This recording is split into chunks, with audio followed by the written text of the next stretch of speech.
Hello guys, good evening. Welcome to my mini vlog. Dahil nga sa sinundo ako ng aking father sa aking trabaho ay naisipan na lang namin kumain dito sa may or KFS Entery. Bali dito po guys ay meron pong bulanduhan, lugawan, silugan at lutong bahay. Dito lang po yan guys sa E. Rodriguez Avenue, Antipolo City. Bali po guys, nagigitnaan po siya ng SM Cherry at saka ng sabungan ng Antipolo guys.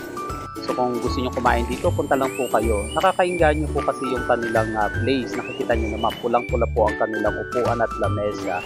So sa labas pa lang, mainggan nyo na kayong makita yung kanilang place. Okay guys, dumating na yung aming order. So kahit po muna. So order kami guys ng isang adobo, isang paksiw at saka 3 kanin. And then nag-soft drink kami guys. Actually guys, napakasarap ng luto nila dito dahil nga lutong bahay pa rin guys.